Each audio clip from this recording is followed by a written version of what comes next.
You guys asked for it. I'm gonna figure it out. Let's make a Kira skirt. So if you watched my video about my trip to Bhutan, then you know that one of the best things that I brought back with me was a Kira skirt. I'm not gonna go into the whole history of the Kira skirt here, but you can go over to that video and take a look at it there. Today, we are gonna focus on figuring out how to make this skirt because it is perhaps one of the coolest wrap skirts that I have ever encountered. So one of the first things that I want to show you guys is how this skirt is put together. So at one end of the waistband, we have these hooks, and I'll show you where those attach here in just a minute. And we have the waistband kind of lining to it. They have also added a couple of darts right at the waist. So you'll see this dart is not super long, maybe 6 inches, but this is where your belly would hit. We've got one there, and then they add a second one on the other side of where your belly would sit. This next section sits over your left hip. You're looking at it upside down, but the waistband is here. This is where those hooks go in. So you can see all of these pleats here where you can adjust where those hooks will go into. And what's harder to see is from here all the way over to here, there's one big pleat in the fabric. So this is where your left hip is, it would go around, this goes around your back, and then the rest of it swings back around to your stomach. And this gives you double fabric over your left hip and your butt, so it's not super see-through, but they only tack down this big pleat about 8 inches, right about there. The rest of it is just open. Same thing here, they tacked it open here and just left the rest of it open. And this gives you a lot of movement options for activities. And when we move down the rest of the waistband, on the front of the waistband here, this is approximately where your right hip would land. So you can see we've got a piece of Velcro here. If we flip the waistband over, we have the pleats here for those hooks. We flip it over and we come down just a little bit. This is where the fuzzy side of the Velcro sits. This would also swing around to your right hip. And that big pleat of fabric that I talked about sits right here. Because I already have 2 full-length Kira skirts, this time I want to focus on doing one that is more knee length, and I'm going to use a tapestry that I just picked up for about $4. I really like the colors of this tapestry. I don't have any skirts that are this kind of print. I think it'll make a really neat knee length skirt. One of the things I really like about these Kira skirts is that they are much slimmer than maybe your typical wrap skirt that is more full and voluminous. Yet somehow, because of the way that they're made, you can still move around in them. So I think having a shorter Kira skirt is going to provide a little bit more versatility in my overall wardrobe. So the big things I'm going to try to recreate with this are the waistband, and that includes the Velcro, the hooks and eyes, and those eyes are just that pleated strip of fabric, and then the big pleat in the middle. I'm actually going to make a mock-up of this with just a strip of fabric. That'll be the next step. So I have underestimated the amount of time that I have for today, so I'm gonna stop there and come back tomorrow and we will work on a mock-up. So I'll see you guys tomorrow, which is just, it's right now. Okay, I have an old tablecloth that I've cut to about the same dimensions as the tapestry, so it's the same length, and then it falls just below my knees. I'm gonna put on some bike shorts, and we're gonna figure out how to get this to look like a Kira skirt. I tucked one end of the fabric into my right hip, and then the other end into the left hip, so I could get that front crisscross set perfectly, and that helps to determine what the big pleat along the left hip is actually going to be. So I pinned those 2 things in place and then folded everything else into that giant pleat. Where I went wrong here is not fitting it to my hip first, which is the widest part. I fit it to my waist instead. So on my second go around, I made sure to fit it all to my hips first and then my waist. What I also found was the pleat that I put in wasn't enough fabric to get that range of motion I was looking for. So I'm actually going to need to do a different size pleat in my next version. And finally, I did play around with setting the darts to take in some of the slack of the waist, but I could not figure this out. I could not get them to be symmetrical and look decent. So eventually I ended up just scrapping this, and I'll explain it later, but the originals have darts along the waist and mine look like garbage. So I did them differently. Okay, after much trial and error, here's where we're at so far. It's not great, but it mostly fits. I have not put a waistband on this and done all of the extra things. I've just pinned it together. But I think the easiest way to do this is just to put it on and pin it rather than trying to go off of measurements. So as much as it kind of makes me a little nervous, I'm just gonna jump in with my main fabric and do it. It's gonna be fine.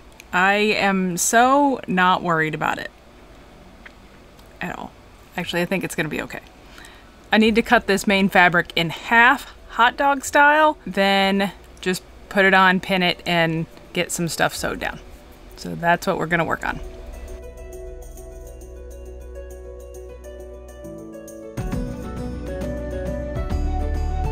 Just like with the first go around, I started with the right hip and then pinned into the left hip so that I could get that big pleat set.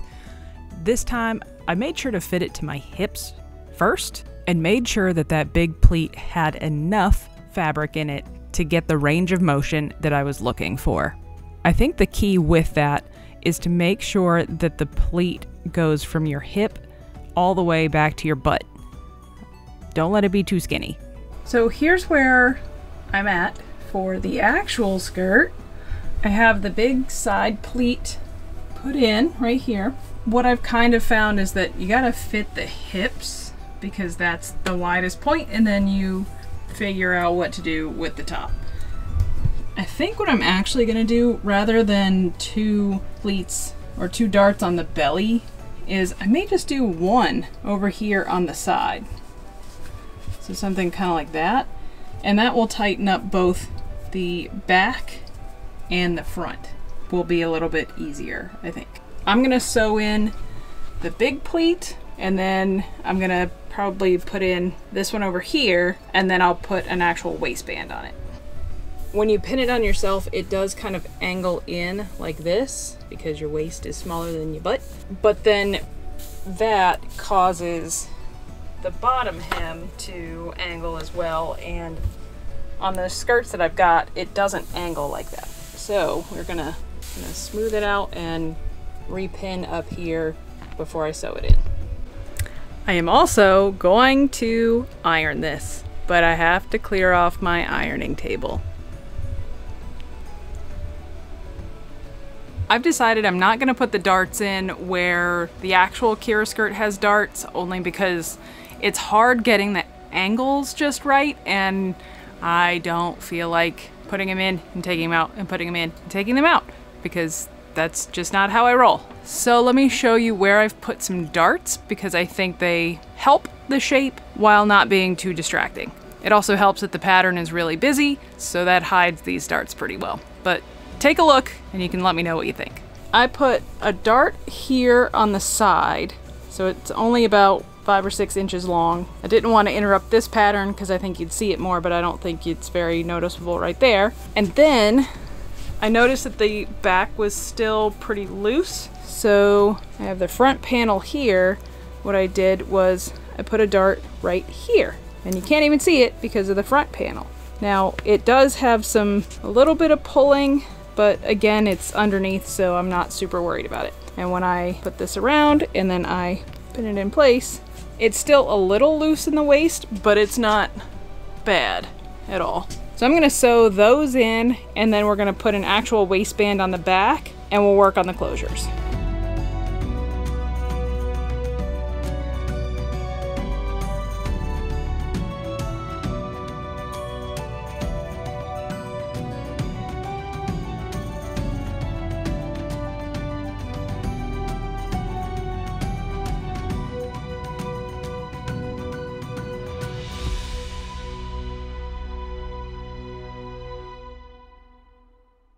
So I got the waistband sewn on. It is just a stiffer cotton bed sheet. I wanted something that wasn't gonna stretch a whole lot because this is kind of a light fabric, so it may stretch over time, but this probably won't. Now, really the only thing I have left is to sew on the hooks and the little grooves that it could hook into.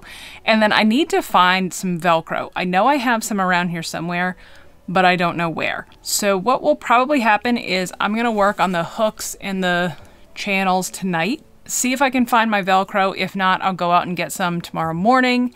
And then I'm going to wrap this up, literally and figuratively. So I will see you guys tomorrow morning when I've got some hooks on here. All right, welcome to day 3. This has taken 2 days longer than I thought it was going to, but we've had folks here working on the house. I finally got my shed insulated, so that's really exciting. Hopefully it will keep me from roasting in the middle of summer and freezing in the dead of winter. All I have left to do for this skirt are the closures. The problem is I don't have the hooks. The originals use these nice big fat ones, and I just have the little wire ones, and I don't feel like going out to get the big fat ones. So I'm actually thinking about doing buttonholes instead. It might be a little bit of extra work, but also it might make it a little bit more accessible for everybody. I don't really know, but I'm thinking about doing buttonholes. I do have Velcro, so I have this roll of Velcro that one side is that, and then one side is the floofies. So I'm gonna sew this guy on, and I just got this at Harbor Freight for like $5, I think. And then we're gonna figure out the buttonholes and we will be done. So in order to make this as adjustable as possible, this right here is the panel that goes across my belly under. It's not the front flap, but it's like the, I don't know, I can't explain. I'll put in a picture to show you what it is. Which means that the Velcro goes right along here. In order to make this as adjustable as possible, the Velcro needs to be fairly long. So I think I'm gonna put a finger's width. I should probably give you an actual measurement. That seems like the right thing to do. I'm gonna put maybe a 5-inch strip there and sew it down and then put the skirt on to decide where the other side of the Velcro needs to be sewn onto. And for this, I'm gonna put the scratchy side on this, because if I put it on the other place, there's a possibility it could touch my skin, and I don't want that up against my skin. So I'm gonna put it scratchy side up on this panel. I've also recently figured out a little trick to getting really close to the edge of things, and I'm sure that good sewists actually already knew this, but in order to get my stitch really, really close to this edge, I actually set the needle over. Let me show you. So normally we all use this like center point here where the needle is right in the center of the presser foot, but in order to get really close to those edges, I've started using this guy where it goes over to the left, so it sets to the left in the presser foot.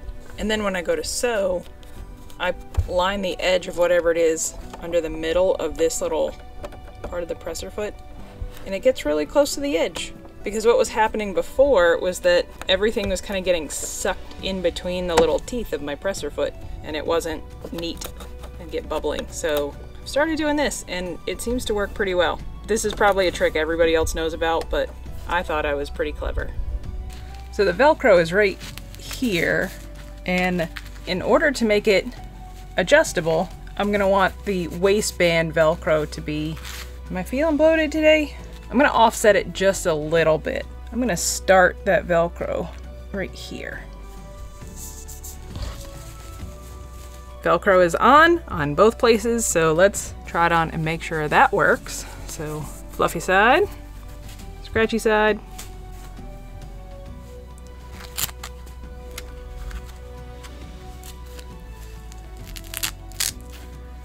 Oh, ta-da!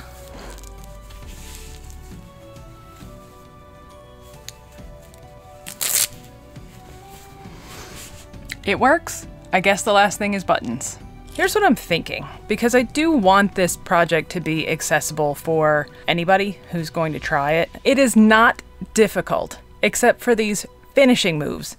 And the finishing moves are where you kind of make or break the whole project. You may be wondering why I don't want to use these kind of hooks and eyes, hooks and loops or whatever. Big reason is that if you're going to have a chain of the loops here, if you're hooking in right here, then the rest of these are going to be noticeable and they're not very aesthetically pleasing. That's why my brain goes to buttons and buttonholes, which I think are going to work, except buttonholes are a pain in the butt. No pun intended. So what I'm thinking, and I may regret this, I have a whole bunch of my grandmother or great-grandmother's red buttons, and I'm wondering, can I just put a chain of buttons down this side? Yeah, you're gonna be able to see them, but at least they coordinate with the color scheme we've got going here. They're not gonna super stand out. And then I only have to do one buttonhole. And I think that's what I'm gonna do, because I can machine sew the buttons on and I can machine sew the buttonhole, but I only have to do one buttonhole. If it doesn't work, I'm gonna make another one of these skirts regardless, and we will try something else. But if it does work, then if you don't have the monster hooks, I think this will work. So let's give it a shot and just see what happens.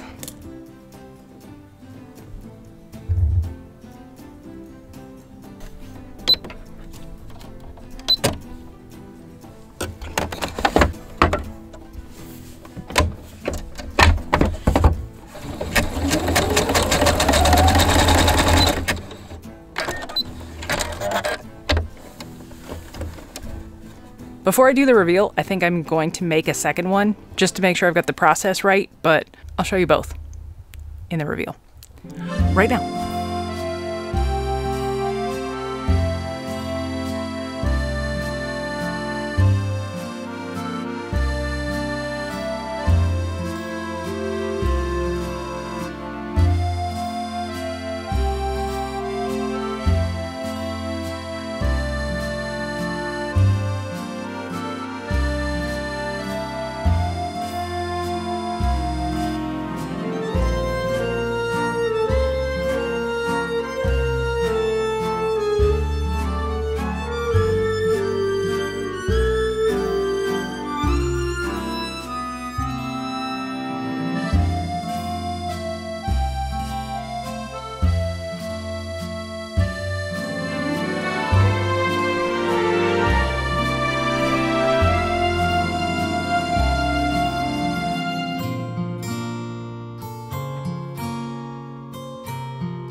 They're done. I made 2 in a weekend. The second one that I made took about 2 hours. And a lot of that was because I had to hem it, and I probably spent 20 minutes trying to figure out what fabric I was going to use. These things are really dang easy. The hardest part out of the whole thing is trying to figure out the darts. On the original Kira's, those darts are right over the belly. That just didn't work for me. I'm not sure. I couldn't get the angles to match. So instead, what I actually decided to do is just put them in wherever I could without it being super noticeable. So let me show you where I put them. So the first one is right near this Velcro piece. And I put it right here. I would recommend using a fabric with a pattern so that, you know, you can put darts in and they're not super noticeable, which I like about this fabric. Actually, I like about both fabrics. This right here is the big pleat. So I put a second one right after it. You can't really notice it. Plus, this one is actually covered when I put that front flap around. And then the third is here where this scratchy Velcro is. And again, this one is covered by the front flap. On the floral one that I did, I actually put a big dart over the right hip just to kind of smooth it around a little bit. And it almost looks intentional. I mean, it was intentional, but it almost looks like that's part of the design. That's the hardest part out of this whole thing, is trying to figure out the shaping around the waist. My big pieces of advice. Number one, pick a fabric that has a pattern so that as you do that shaping, those darts and pleats kind of disappear. Number two, pin them where you can. Don't worry about where they should be, because there is no should be. The whole thing is just to wrap it up to your waist. And the third thing is to fit the fabric around the widest part of your hips and your butt. Fit it around that first so that you know that that works, and then work on shaping it around the hips. I think I could make a few more of them, and I could probably get the process down to under an hour. I love that I use buttons rather than the hooks and the eyes. I think that the buttons add a little bit of design to it, or at least a little bit of interest. If you had really cool buttons, then I think that could become an element of it. I'm not super thrilled with the Velcro part. I feel like because Velcro is so stiff anyways, that if any part of it is sticking off of itself, then it misshapes the waistband. So I could even see doing inside buttons for those. It is an awesome beginner project, especially if you've never done darts before. It's a great way to learn. It's pretty low risk. I love beginner projects. I think it's awesome. The other thing that I will highly recommend is pick a fabric that has a good selvage. This one, I didn't hem the bottom of it because it had a great selvage at the bottom. So just keep that in mind, that if you can use the bottom of it without having to hem it, do that. I would like to give a special shout out to all of my makers over on Ko-fi. It is only $2 a month and you get first crack at any of the found fabrics and sewing supplies that I find in my thrifting journey. I've got some pretty cool stuff up there that just became public, but whenever I do new things, my makers get first crack at it. Other than that, thank you for watching. I hope you enjoyed it. Give it a thumbs up if you did, and I hope you subscribe because that is cool and stuff. And I will see you guys next time. Bye! Over on Ko-fi, I also have a digital download of just my thoughts about making a Kira skirt. It's not a pattern, it's not instructions, it's just kind of my thoughts and the process that I used. So if you're interested, hop over to Ko-fi and you can download that for free. All right, for real. Peace!